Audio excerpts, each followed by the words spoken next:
If you like what I do, consider supporting me on Ko-fi or Patreon. Links in the description.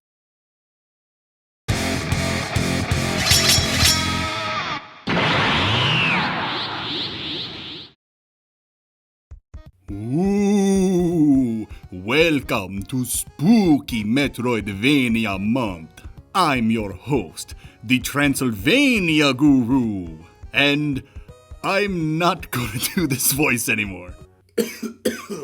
Ouch. This is the final stretch of the definitive Metroidvania Tier List series. It was fun while it lasted, but now that I put games I reviewed directly into the tier list, this series has gone redundant, and it's gotta go. So I'm playing catch up on games I've talked about on the channel, but haven't placed on the tier list yet. And because it's All Hallows Eve, at least as of the publication of this video, I figured it's time to put some spooky MVs on this list. And what better way to kick off a Halloween-themed MV video than with an MV where you get to play as the monster. Let's go! First game of this episode is Carrion. Carrion offers a unique twist on the Metroidvania genre by letting players control a monstrous creature escaping from a research lab. Rather than exploring as a human, players grow, evolve, and hunt down scientists and soldiers in their path. All right, let's do the pros, huh? So the first pro I have here is the unique monster perspective. It's kind of cool. You get to play as this, like this amorphous, fleshy blob monster thing, just full of teeth and tentacles. And you're just sneaking around this facility and just eating all kinds of scientists and soldiers and crap. It's really cool. I can't think of another game that does anything like this. All right, second pro here, I have fluid, satisfying movement. Unlike other Metroidvanias, gravity really doesn't affect the monster in this game that you control. Its tentacles just kind of go everywhere, and you can climb pretty much anywhere you want, and effectively turning it into really like a top-down perspective game, but it's still on a 2D plane, right? But yeah, moving around as this thing is really fun. Not just to do, but to watch as well. The developers did such a good job creating this monster, and just watching its tentacles writhe and it just move and just grab things as it's moving about is really fun to watch. All right, my next pro, this game has so many upgrades, and I might as well talk about my last pro I want to talk about in this one too, and that is not only does it have so many upgrades, but there's also this biomass mechanic. I think it's called that, I can't remember, I think it's biomass mechanic or something. But anyway, there are 3 different states that you can be in. You can be, I don't know what the states are called, but it's you can be little monster, medium monster, and big monster. And with each state, which is determined by your biomass, each state has its own abilities. And so to really go between the 3 states, because that's a crux of a lot of the game's puzzles, is that you want to go in between the 3 states. Sometimes you need to be the small monster to have the web shooting ability. Sometimes you need to be the big monster to have the the hardening ability, so things can't hurt you or explosions can't hurt you or whatever. And so you have to figure out how do I juggle these 3 states of being. And to do that, there's you have to get bigger, you have to eat stuff being humans, I suppose. And to get smaller, you either have to be attacked, or you have to find these red pools and go into these pools, and you'll drop your biomass into the pool that you can come back and get later. And so the way that the game utilizes this biomass kind of mechanic where you have to juggle between the 3 states of being, it's done pretty cleverly, and it's really unique. It's really cool. But yeah, there's just so many abilities in this game. I can't remember every single one off the top of my head because there are so many. But I remember if you're small, you can shoot a web that can go through specific gratings or something like that, and it'll knock over levers that'll open doors for you. And then I think when you're medium, maybe that's when you can take control of humans' brains. I can't remember, but basically as you play through this game, which is a pretty short game. I think I beat it in 4 to 5 hours or something like that. But yeah, for a 4 to 5 hour game, you're getting a brand new ability every 20 or 30 minutes. You're getting so much crap in this game, and it's just a whole lot of fun. So yeah, going between the different states of being little monster, medium monster, big monster, and then having to remember where these abilities go. You know what I mean? What state do I need to be in to use the webbing or whatever?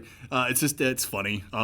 but it's not too complicated because like the UI is pretty good too. The UI will be like, okay, hold this button, and you do this thing, and whatever. So it's not too confusing, but it kind of can be in the beginning. But yeah, lots of upgrades, and the biomass mechanic really, really cool.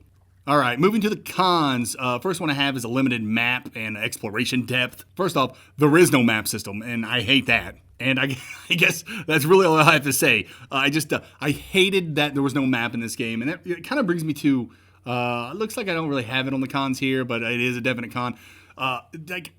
This world is separated into levels, basically. Like, there's one big hub world, and you have to go to specific spots, and you go into those like portals or holes or whatever they are, and then you will go to basically another kind of sequestered level. And so there's really like no like interconnected world here. I guess it kind of is, but it's kind of not really. Like each level is kind of sequestered and without a map, and I felt like very disjointed the entire time I played it. And so yeah, no map, and just the way that levels are sequestered from each other, just kind of weird. Next con I have here is it is a short game, like I said, like 4 to 5 hours or something like that, and that's probably good for replayability if you really, really enjoy this game, which I can see people doing. I honestly thought the game was kind of cool, but it was just like, it's not something that I play often. I just played it the one time. I'm like, okay, I don't know if I want to play this game, because really, if you don't have a map, man, you're losing me. But yeah, it's pretty short, which I guess might be really in its favor. I don't know how long you'd want to continue playing this game. And the fact that it feels like you're going at a breakneck pace, as long as you're not getting lost, but it feels like you're going at a breakneck pace because you're constantly getting upgrades. Okay, next con I have here is repetitive encounters. So basically, almost every fight that you get into in this game or whatever, it's not really fights, because the game is really meant to be stealthy. There will be moments when you get ambushed, or when you're forced to fight. I do believe I want to say that stealth is not 100% your go-to. Like, you want to do it, but there's going to be moments where you can't. But anyway, yeah, most encounters are going to be pretty repetitive. A lot of it's just like, in the beginning, it's just like a helpless scientist, then soldiers will come, and then the flamethrower guys will come, then the mechs will come, then the drones will come, and yeah, I mean, again, it is a very short game, but the enemy variety, it is small, but it's appropriate for the game's size. But regardless, yeah, it gets kind of repetitive after a while. But like, if you are playing the game stealthily, I guess it's not that big of a deal that the fighting is repetitive, because you're probably going through the vents, shooting a tentacle at somebody, and then eating them, and then moving on, right? And that's kind of fun. I do like that. I don't know if I don't think I said it in the pros, but I like how you can like grab somebody in this game and just beat them all over the place, and just smashing them against the walls and the lockers and everything. Yeah, I'm sadistic, I guess. And the last con I have here is that I felt like the backtracking was pointless. Like, you could backtrack if you wanted. I opted not to. I did at the very end of the game, but I guess I guess to be truthful, I didn't know I could backtrack. I literally just felt like every level or biome felt like its own little level, and then I would beat it, and then I would never think of it again. Well, apparently you can go back, and I did eventually, but you can go back if you get different abilities and unlock different, like DNA strands for your monster. And these different DNA strands would do stuff. I can't remember. I know they would give you more tentacles that you could use to beat the crap out of things and grab stuff, but like I think you could like increase your health or your defense or something. I don't know. I don't remember. I don't care. And the reason I say I don't care is because like I didn't do any of the backtracking for like 90% of the game, and I was perfectly capable to finish the game. And so basically, backtracking is probably going to be for you like achievement hunters out there, to be quite honest with you, or for you people who really, really like this game and it's like, I can't wait to have my monster have 3 tentacles instead of the 1 that I use. But well, whatever. All right, final thoughts on Carrion. It's an alright game and an amazing power fantasy. There's no denying how fun it is to creep around a facility and get the drop on unsuspecting humans. But it's not a very good Metroidvania. The world and its biomes are, very repetitive until the late game. And like I've said probably multiple times now, these biomes, these levels felt very sequestered. Like, nothing really felt holistically like a giant interconnected world. Plus, the combat gets very repetitive. But on the plus side, It's super short at like I said, like 4 or 5 hours, and you get updates at a breakneck speed, which makes the game seem like it's moving faster than it is. Carrion's a solid C. Good game, but an average MV.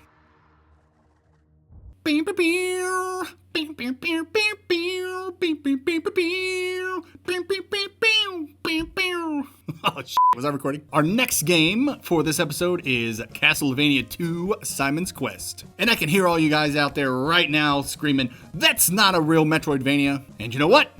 You're pretty much right. But I consider it a Metroidvania.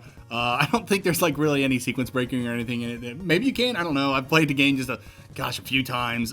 It's not a very good game. Anyway, spoilers. But let's just get started with this, man. It's Metroidvania enough for me. Especially it's the grandfather of Metroidvanias. Let's go. Anyways, what are we talking about here? So, as one of the earliest examples of a Metroidvania, Castlevania 2 Simon's Quest attempted to combine action platforming with exploration and RPG elements, putting players back in the role of Simon Belmont as he seeks to lift a curse by gathering Dracula's body parts. Despite its ambition, it is often remembered for its frustratingly cryptic clues and uneven mechanics, making it more of a curiosity for genre fans than a must-play. Alright, let's get to the pros. First pro, this music, baby! Bloody Tears is probably my favorite video game track of all time. I freaking love this track. And if you don't love this track, then you haven't listened to it long enough. Here you go again. Listen to some more.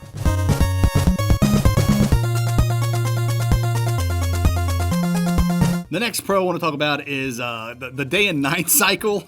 I know that's probably like something really stupid to say, and I know that Angry Video Game Nerd video where he keeps like, making fun of like, oh, it's a terrible night to have a curse or whatever, and it does, it like stops you and then it like pauses the game basically, and then the text comes, it takes forever, and it kind of sucks. But I mean, like, really stop to think about it. Like, that's how ambitious was that? Like, that was a really cool idea. So you got this day-night cycle, and during the night, monsters hit harder or took longer to kill. I can't remember. Or maybe it was both. But yeah, it was not ideal to be out at night, especially in the towns. You'd think you'd be fine in the towns, but you get to the towns and then all these zombies start attacking you, and you're just like, man. And so yeah, it kind of sucks, how it stops the game so often. But I don't know, man. I just thought it was pretty cool, just for its ambition. And so I'm keeping it in the pros. And I guess the last pro I want to talk about is just really it's just its exploration. I really like what you got to do in this game, right? You gotta find certain stuff. You gotta throw bottles so you don't fall through the ground. And I know this stuff is like, it's frustrating if you don't know about it. I get it. But like, as somebody who grew up with this game and learned from my mistakes and from reading Nintendo Power and stuff, God, you guys remember the Nintendo Power for this? Like Simon Belmont has Dracula's head. It's so awesome. Anyway, I loved how this game was like so different. It was trying so much new stuff. And so needing certain items for certain things and stuff, and getting certain items and then being able to like some of the things was weird, like what was it, like you got like, I think it was like Dracula's rib and it was your shield or something. But that's so Metroidvania, right? You go and you get your upgrade and then you can do stuff and then go to different areas and stuff like that. The game is pretty dang linear, I get that, but I mean, again, this is the grandfather, of Metroidvanias, just like, Metroid on the NES is the grandmother of Metroidvanias. And so, yeah, I get it, this isn't like, it's not really a true Metroidvania, but it's like, come on, man, come on. I got no argument other than like it took, like, it made those building blocks, man.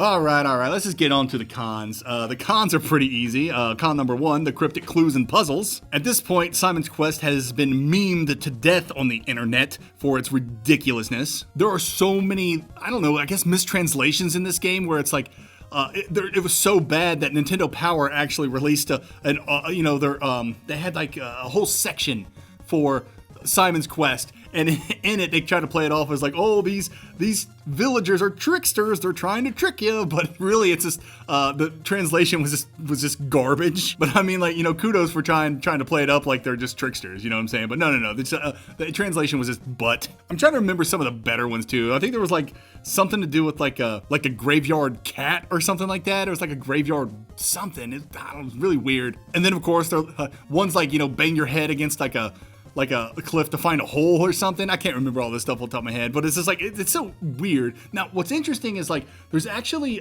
more helpful scrolls you can find as you're playing the game. But yeah, there's just so many weird mistranslations. And so like, you got the famous, you got to hold the red ruby and then crouch for like 5 seconds at that cliff, and then the tornado comes. Like that's been like memed to death. Everyone makes fun of that. It was even in Dust and Elysian Tale. They do that in Dust. But yeah, because of all these weird mistranslations, this game could be very frustrating. Thank the Lord for the internet, and we can just watch a video or something on it nowadays. And you know what? I could probably come up with a bunch of more cons for this game, but it's just so famous, I don't really want to talk too much about it. I guess just the last thing I want to talk about is grinding for hearts. It sucks dying in this game and you lose all your hearts and you gotta get them all again, and so you're going back and forth from the same screen, whipping at crap. There's really no defense to that other than, it's an NES game. We were all learning back then, you know what I mean? I'm talking about the developers, and yeah, the whole hearts and just like dying and having to get them all again is absolute trash, and it sucks. Alright, my final thoughts for Simon's Quest. Though innovative in its attempt to blend exploration with RPG elements, Simon's Quest is ultimately hindered by cryptic clues and uneven pacing. It remains an interesting, if flawed, early entry in Metroidvania history, best suited for the D tier.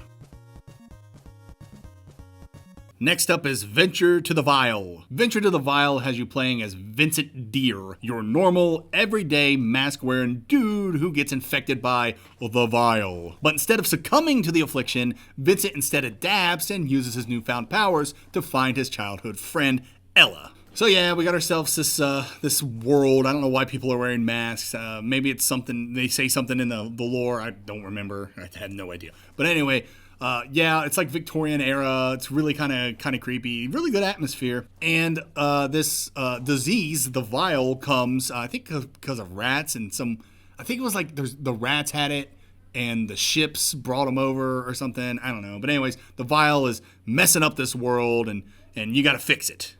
And also find your friend Ella. And so that brings me to the first pro, is that this has a pretty interesting world. I do like its setting, with the Victorian town and all of its different biomes, and seeing how the Vile is creeping up on all this stuff and infecting things. It's not a bad setup. It's pretty cool, actually. All right, next pro I have here is it has an interesting skill tree. The skill tree is basically your body, and each limb or body part it can be enhanced through basically like a crafting system. And so it was kind of cool as you're exploring and you would solve a puzzle, or you'd kill like a special enemy, or you'd open up a treasure chest and you get some sort of unfamiliar material, and you're like, oh, I bet you I can finally upgrade my claw or something like that. So yeah, I actually liked that aspect of the game. My next pro is that this game has a lot of side quests. Like, this world is very fleshed out. It has a lot of lore and a lot of history. And you meet a lot of NPCs, and these NPCs, a lot of times have quests. Some of these quests are cool. I know there's one where you gotta I don't know if they're like little balls of lights or whatever, little fairies or something. And they follow you, and you gotta take them to an area, and if you get hit, you lose them. That was kind of cool. And there's just all kinds of different puzzles. Like, there's this one puzzle where, because there's a day-night cycle in this game as well.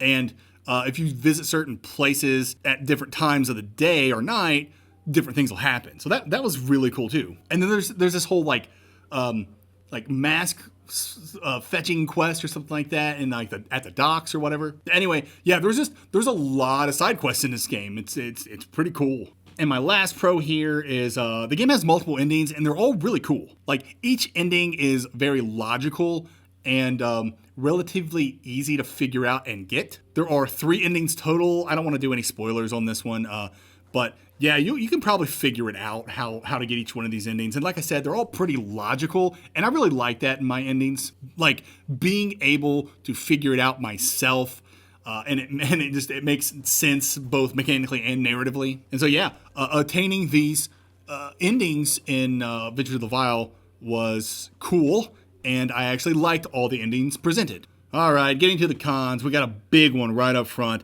There is no map in this game. I mean, maybe there is now. I haven't played the game since launch, but when I played the game at launch, there was no map, and I hated it so much. I don't know what it is when a Metroidvania comes out without a map. It breaks my brain. The only time that has ever worked for me was Salt and Sanctuary. Like, that game has no map, but I can still to this day tell you exactly where everything is in that game. Like, that game, all the biomes were so memorable. But Venture to the Vile, it does not have very memorable biomes, in my opinion. Plus, it's like a 2.5D game, and for some reason, I just don't like how 2.5D games look.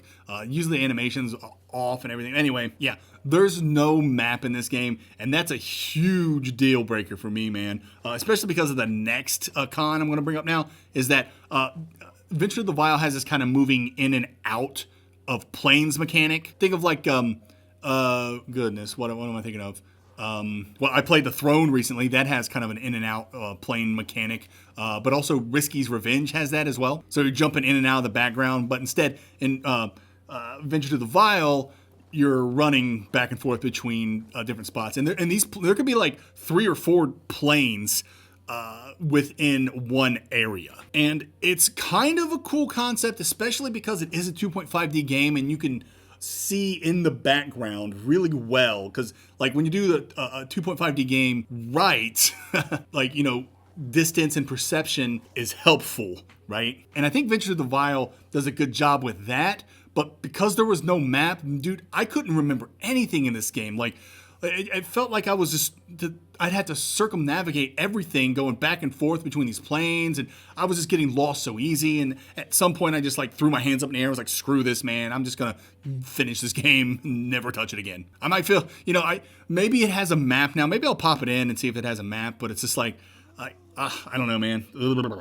And my last con here is, the combat's very shallow. I can't remember too much of the combat. I know how you do like regular attacks, and then you could do like a backdash. And then eventually you can like grab things with your tentacle or like and do like a reverse scorpion where you shoot the tentacle and you go towards the enemy, you know what I'm saying? But I don't recall combat being any better than that. Like you get like a charge move that you can do with your regular attack, you know, but it's like you don't get like relics, you don't get like sub weapons, anything like that. I don't know. It just didn't really do much for me. All right, my final thoughts for Venture to the Vile. I did not like Venture to the Vile. I played it at launch and it was very buggy. I thought it was ugly with poor animations, which is unfortunately common for 2.5D games in my experience. And the combat was just super shallow. It's not a terrible game by any means, it just wasn't memorable or really that fun. It was the complete lack of a map that pushed me over the edge on it. I missed so much because I just didn't want to be in this mapless world. I'm talking 2 whole bosses and an entire biome. And I know there were like a half dozen or more side quests I didn't finish. I just couldn't play this game any longer than I had to finish it. But here's the thing, it does a lot of things right. A copious amount of side quests, cool upgrading system, interesting bosses, a nice open world ripe for non-linear exploration, really good endings with great and logical paths to each, and an overall excellent world and atmosphere. I can really see somebody enjoying this game.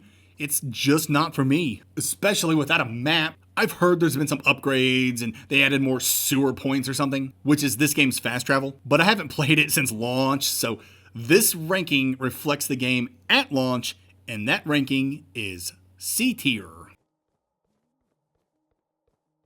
Next game we have is Bloodstained Ritual of the Night, or Rotten. Bloodstained is a spiritual successor to Castlevania, designed by Koji Igarashi himself, one of the original architects of the genre. You control Miriam, an orphan with a mysterious curse, as she sieges a demon-infested castle in the hopes of saving her friend, Jeeble. God, I hate that stupid name, Jeeble. Alright, first pro, detailed customization and combat options. There is so much you can do in this game, there's almost analysis paralysis. You can find a barber to customize how Miriam looks, there's crafting, there's shops, there's I don't know, what's it called in this game? It's not glyphs, it's shards. There's shard binding. Yeah, she's a shard binder. You find these shards and you can upgrade these shards. And these shards are very much like another game that we'll be talking about at the end of this list, and that's Aria of Sorrow. But yeah, it's basically Aria of Sorrow. You kill an enemy, you absorb their power, and you get their move or whatever. And there's other random things too, like Miriam can have all kinds of different weapons, and each weapon type has special moves that they can do. I never really got into all of that, the special moves and crap, but I did get into the shards and using my MP for that. That was cool. But when it came to just like my regular attacks, I never paid attention to the special moves. I don't know. I just always forgot about them. But yeah, this game is it's very diverse when it comes to customizing Miriam and customizing your combat options. Next up for the pros is Interesting World. I do kind of like the world that they're setting up here in Bloodstained, but to be truthful, a lot of the biomes are pretty generic. Like, you can go through the biomes and it's like, and I know I made this joke when I did my video on Bloodstained, but yeah, it's basically a Mario Brothers game. You got your cold area, you got your hot area, you got your water level, you know what I'm saying? You got the grassy level, and you even get a train in this, and you get trains in Mario games, right? And then, not trains in Mario games. There's got to be a train in some Mario game, but I was thinking of like the airships from Mario 3. But speaking of Mario 3, there's even like a giant world in this game. Like, this game straight up is like a Mario game. It's so funny when it comes to the biomes. But I was still very interested in what's going on here. There's like 3 secret labs or something. Like, the game is kind of absurd, but I totally dug it. It's so Igarashi. It's just so weird. But yeah, the world on display with the shard binders and basically how it was like the Industrial Revolution was happening, and so all the superstitious people and all the mages and all these magicians were like, no, you're going to kill our industry, and that's basically this game. It's just like, oh yeah, technology's coming. It's like, no, we're gonna kill everything, or we're gonna summon all these demons, so you'll still need us. You know what I mean? That's kind of funny. All right, and my last pro here is this is an EVER at its finest. And so yeah, this was developed by Igarashi and his team, and it does all the EVER stuff that you like. You got the random loot drops when you kill enemies. You got it not taking itself too seriously with some of the crap in the game. Like I know there's these shoes that Miriam can get that like they don't do anything other than squeak. That's like literally all they do.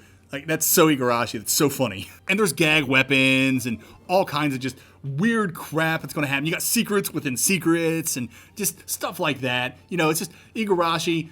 He's back. You love to see it. And it's just my favorite. I love EVER. All right, let's talk about the cons. First con I'll say, I thought this game was ugly. It didn't help that I first played this game on the Switch. The Switch port, I don't know how it is now. It's been a minute since I played it. I've beaten this game 5 times. I do like this game. I just want to make sure everyone knows this. But when I first played it, it was on the Switch. And that Switch port was criminal. It was so bad. Like, the frame rate was terrible. The load times were atrocious. There was this one, I think it was called Classic Mode. It literally would not load. It would always crash my Switch. And I get it. People will defend it and be like, well, the Switch is an inferior system and stuff like that. It's like, whatever. That doesn't matter. The fact is, they still released a broken game. And that's bad. But I digress. I was talking about how ugly the game is. And just some of the textures and some of the biomes, it just doesn't look good. Now, the enemy designs, those are really cool. But this will just take me to my next con, actually. The bosses in this game are complete. But, like, can you guys name a single boss? You could probably think of a few of them. Like, I can remember some of the bosses, but I gotta stop and really think. Like, when I played Symphony of the Night, which, of course, is Igarashi's, like, magnum opus, according to a bunch of people. Not me, but according to a bunch of people. Anyway, you think of Symphony of the Night, and you think of the bosses, right? You got Beelzebub, who was, like, the dude on the chain, just, like, dangling, you know what I'm saying? You got, Legion, holy crap, Legion's amazing. That big bowl of corpses, And then you got that succubus, right? That like wants to like kill you in your dreams. There's so many memorable bosses in Igarashi's catalog. But for some reason, when he made Bloodstained, he was like, I'm gonna make the worst bosses I possibly think of. Like, one looks like a legendary Pokemon, another one looks like something Kamen Rider would have fought, or a Power Ranger, if you will. One's like a dinosaur that's like upside down on the ceiling. Like, what are you doing with these bosses, man? There's that one boss that's pretty memorable in Rotten where he's like, I don't know, like a skeleton guy or something, but he's like in a casino or some crap. I don't know. He has like chips. I don't know. I do not know what they were thinking in this game. But then you got like the final boss in the game, which I don't want to spoil, but like the final boss and the true ending in this game is actually really freaking awesome. It's a cool fight and it looks amazing. But so many of the other bosses in this game are just crazy. Like the one that I think looks like I can't remember the name, but it's the one that I think looks like something that the Power Rangers would fight. It's the one that like has like that laser mirror ability where it bounces off all over the place. You can't tell me that's a good boss design. You can't tell me he looks cool. And if you do tell me he looks cool, you're probably like, in elementary school still, or whatever. I don't know. But yeah, a lot of the bosses in this game, boring and forgettable. And then my last con here, and this is a big one for me, and I know some people, I've gotten some pushback on this, but there's a lot of people who agree with me on this. Like I came up with these 3 bottlenecks, right? And I've heard other people talk about them too. So this is a problem. So I'm going to reiterate them right now. And so yeah, there are 3 bottlenecks in this game that suck. And I can't remember chronologically now. I think I probably can. So I think chronologically it's trying to get the ID to get onto the train, and then that's one bottleneck. The second bottleneck is finding the skill so you can like swim in the water, and then the third bottleneck is finding the armor that makes it to where like environmental hazards don't hurt you anymore. I think it's called the Aegis plate or something like that. It's basically the spike breaker armor from Symphony. But yeah, these are 3 bottlenecks that just absolutely kill the pacing to the game. And so I guess I'll explain what a bottleneck is. You probably know. But to me, when it comes to an MV bottleneck, it's basically like there's only one way forward, right? And the way forward is unclear, or worse, confusing and stupid. That's what these are. So again, to talk about the first bottleneck, I think it's the first bottleneck, the one where you need the ID for the train. You think, oh, I can go take a picture of myself with this thing that what's her face was looking for. I can't remember the blonde lady's name. And so you take that thing to her and she takes your picture. And you're like, okay, I'm gonna use this picture as my ID. Well, it doesn't work. And you're like, what do I do? Well, you have to go to the librarian first and then he will turn it into an ID. That kind of makes sense because you can't just go with a photograph, right? You need to actually have your photograph put onto the ID. That does make sense. But it's never explained to you in any capacity. Like, you don't know that you have to turn your photo into an ID, and you don't know that the librarian can do that for you. And so it's a bottleneck, and it's dumb. The next one is the water one. Like, you have to go into the water in order to progress in the story. But for some reason, Miriam cannot swim. I don't know why, but she can't. Like, it kind of made sense when Alucard couldn't because maybe the water was holy and it hurt him or whatever. But no, Miriam's just like a lady. And last time I checked, ladies could swim, but I digress. She can't swim for whatever reason, or she can't like dive underwater. And so you have to kill these enemies, and then they will randomly drop a shard that lets you propel yourself through the water. It's not even real swimming. You just shoot. It's like a jet stream, and you shoot yourself through the water. This one's the least egregious of the bottlenecks, but it's still kind of bad. And the last bottleneck is where you get the invert ability. I think it's what it's called. She's like, invert! And then you like, it turns the world upside down, and then you go to the ceiling or whatever. Once you get the invert ability, you have to go and find the Aegis plate or Aegis armor or whatever. And this plate is like in this one very specific area that you have to backtrack to. And it's just like, there's no cues or no hints or nothing that tells you that thing's there. Now, I get it that's, normally I wouldn't hate it. You know what I'm saying? Like, okay, that's kind of cool, because like I do believe that area is blank on your map. And the only way to fill in that area is to go to it and flip and reach it, right? So it's not terrible, but because the other two, it just kind of stacks on and you're just like, ugh. Anyways, I'll shut up now. That's the end of the cons. Let's move on to final thoughts. So I'm a sucker for Igavanias, and it was great to see a return to form with Bloodstained. Bloodstained is a good game, and I do like it. I beat it like 4 or 5 times, but I just don't think it's a great game. The bottlenecks were nonsensical, and the path to the true ending even had some nonsense. Why was Zangetsu even in the Oriental Lab? Because the devs wanted players to have a secret biome to go through so they could fight a secret boss. There's no rhyme or reason to it other than because video games. I know Igarashi invented multiple endings for Metroidvanias, but that doesn't mean he was good at it. True ending paths have always been a weakness for him. This might be controversial, but Bloodstained is B tier. It's good, not great. Here's hoping the sequel is even better. The next game we have is The Last Faith. The Last Faith is a gothic horror Metroidvania that looks and feels like the love child of Bloodborne and Blasphemous. As Eric, you'll explore the desolate aftermath of a land plagued by monsters in order to... I don't remember. I don't remember. It's been a minute since I played this game. And even back then, I was confused about what was going on. Something to do with 4 families making a pact with outer gods and cosmic horrors or some shit. I really need to replay it, but I only have it on Switch, and I distinctly remember it playing like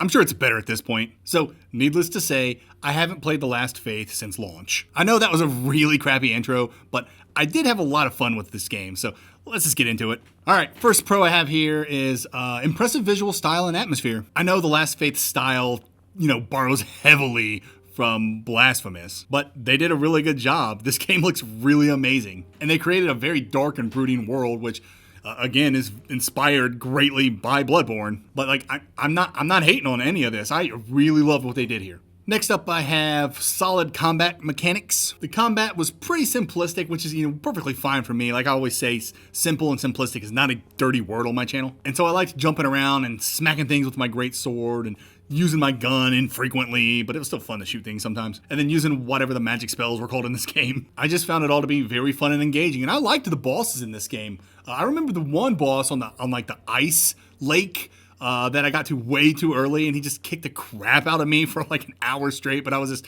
being so stubborn and kept fighting him until I won. I love crap like that. And this game had some pretty challenging bosses that I remember, well, up to a point, but we'll talk about that. But yeah, overall, I thought the combat was pretty solid.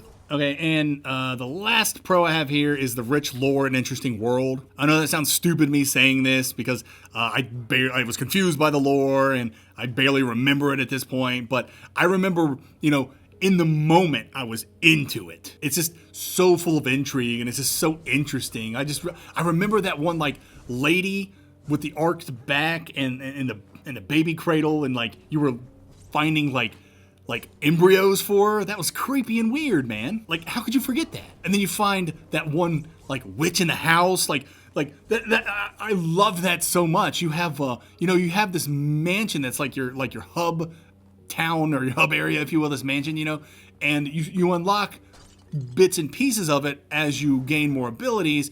And just all of a sudden you find this witch and you're like, oh, you were here the whole time? Stuff like that is so cool. So yeah, even though I was a bit confused on the overall story and stuff like that, in the moment, God, I dug it, dude. I thought it was really cool. All right, let's get to the cons. This is very much a Souls-like. A lot of, we talked about how it was very much like Bloodborne. And that means that you can have classes and you can make builds in this game. You can level up, right? Well, here's the first con. Classes in this game were absolutely pointless. Now, remember I said I played it at launch, and at launch, you could choose 4 classes. I think it's still the case. There's 4 classes to choose. But at launch, it didn't matter what class you chose. It would alter your stats a little bit, but you would still get like this crappy dex sword to start with. Because I wanted to be, I think it was called a brawler.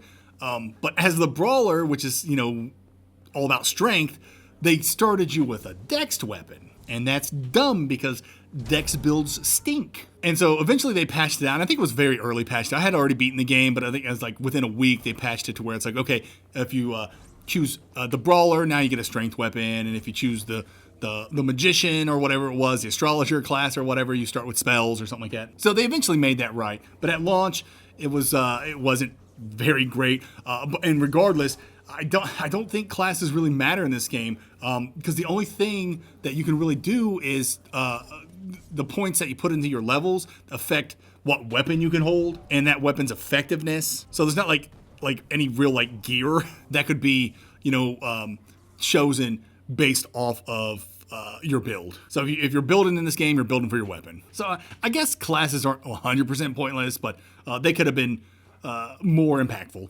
Next con, I'll be brief, is that the story was confusing. I don't know, I just got confused on it. The story beats were so far apart. from, you're just exploring and goofing around and doing what you're doing, and then like another story beat would happen eventually, finally, and you're like, I don't even remember what's going on, dude. So it could have been some balancing things there, but I don't know, I just found the story overall just confusing. But again, I dug the atmosphere, and I was in the moment. I thought it was cool. And then my last con here, I guess it's kind of a spoiler, but not really, because you can see it in trailers. But Eric eventually gets a monster form, and once you unlock this monster form, the game is essentially over, right? So up until that point, I think you fight this one really awesome boss. It was like the Burning Apostle or something like that. I can't remember her name, but she's like, she looks so cool. But like, you defeat her, and that unlocks the monster form.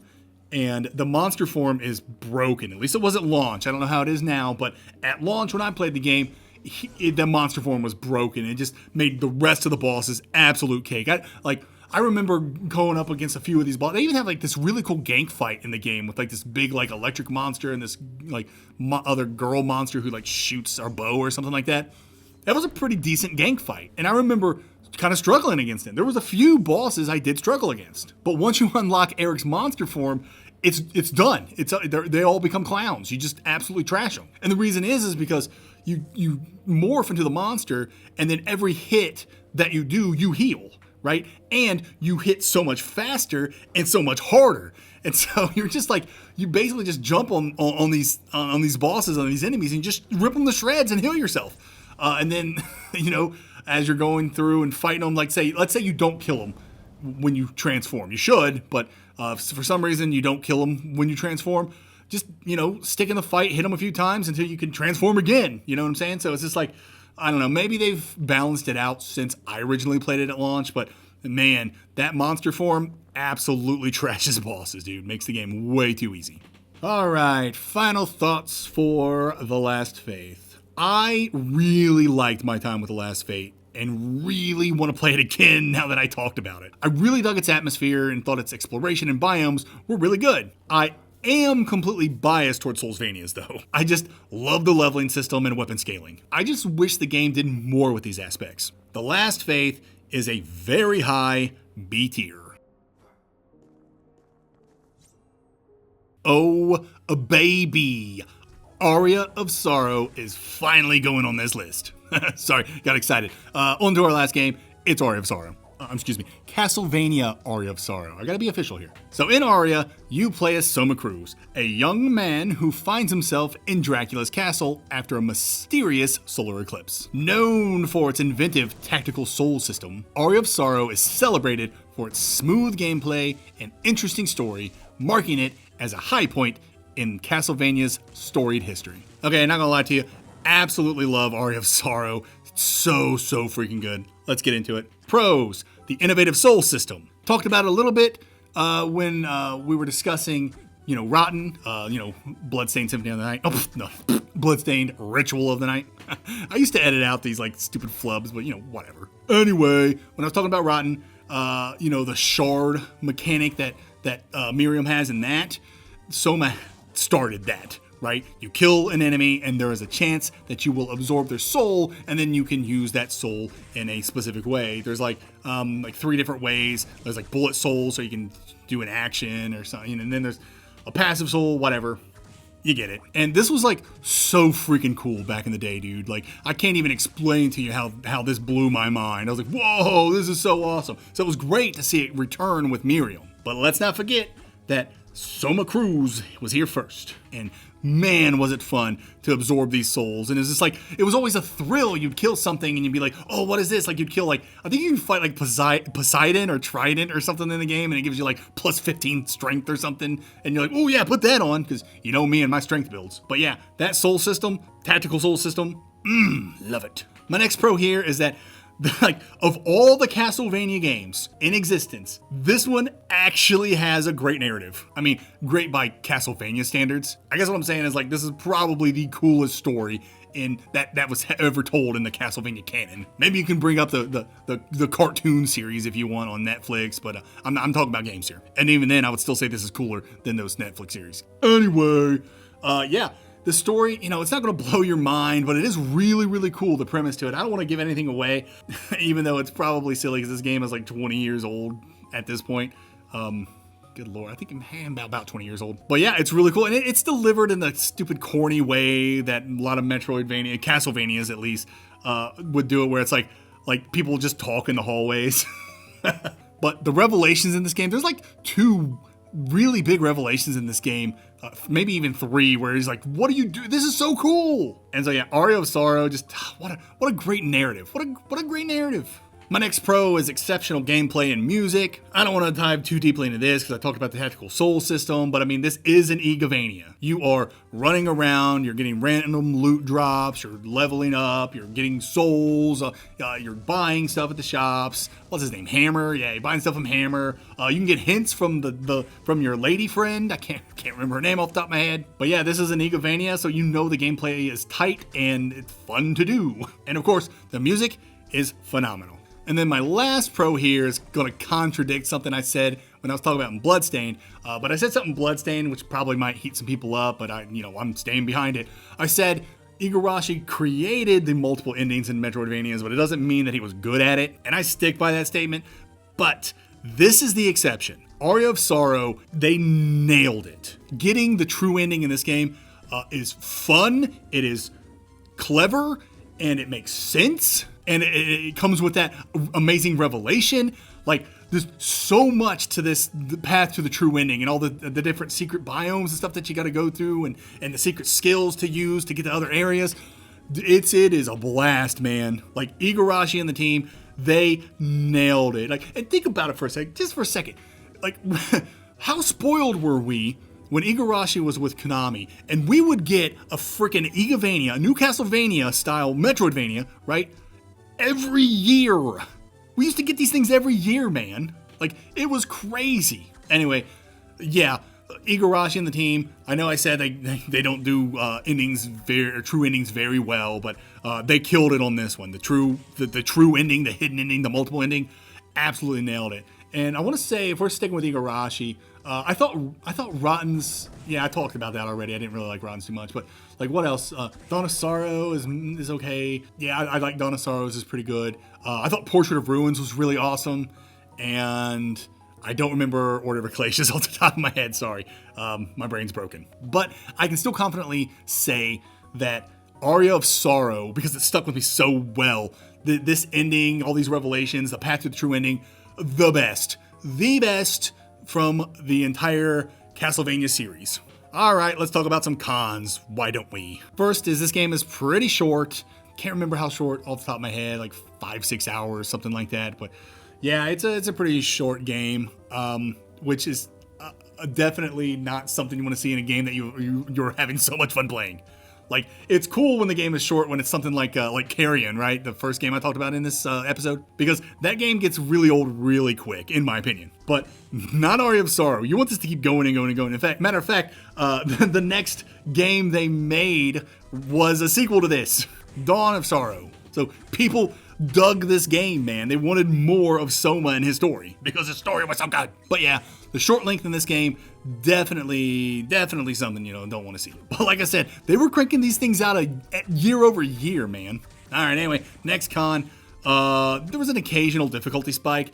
I remember death being stupid hard in this game. And I'm sure someone's going to talk about there's an easy way to cheese him. And I'm sure there's an easy way to cheese everyone in this game. But just playing this game, straightforward, like I like to do, yeah, I remember death just being really, really hard. And I'm sure there's probably a few other bosses that had that kind of difficulty, but yeah, I specifically remember death being like a really, really big difficulty spike. Next con I have here is how repetitive the soul grinding can be. Sometimes you play this game and you're like, oh, I remember this, like, what was it? The one, you turn into Ashura or whatever, and you can like dash and you got all the swords, you turn into the monster. That's really cool. And so I really want that. That's one of my favorite souls whenever I play the game. And sometimes I don't get it, and it takes like 20 minutes to get the dang soul because of the drop rates. Like, I don't like, the drop rates are probably fine. They're not like, I tell you, Circle the Moon's drop rates when you're trying to get those cards, like, but I don't think they were that bad in Aria, but I just have bad luck, I think is the problem. But yeah, sometimes gathering souls that you need can be a bit grindy and can take some time. And then my last con is that it takes way too long to get the dash in this game. Like, you're like 95 90% done with this game, and then they finally give you a dash. Like, makes you so angry. And yeah, then you get a quote-unquote dash with the monster that I was telling you about. I think it's Ashura or something like that, and you dash forward, but it's not like a real dash. That costs MP to use. Does the dash cost MP when you get it? I can't remember. But anyways, the dash I'm talking about, that's like the tiger or jaguar soul or something like that. Yeah, that dash is awesome. And like I said, you're 95% through the game before you get it. Like, that sucks. Give me that sooner. But anyway, that's a weird critique, but I mean, I'll still cry about it to this day. All right, final thoughts for Aria of Sorrow. Aria of Sorrow is a fan favorite, combining innovative mechanics, a great narrative, and that Evevania style of gameplay that we just have grown to love. Aria goes straight into the S tier. For my list so far, it is the Metroidvania to beat. And that's it for this episode. I'm afraid I'm gonna get some heat for some of my takes, but it is Halloween, so it's the perfect time to be afraid. Let me know in the comments how you feel about these games' placements. Am I spot on? Am I a moron? Am I seriously putting Aria over Symphony? Yes, I'm dead serious. Thanks for listening. I'll see you all next time with Thankful Month, the MVs that I'm thankful for.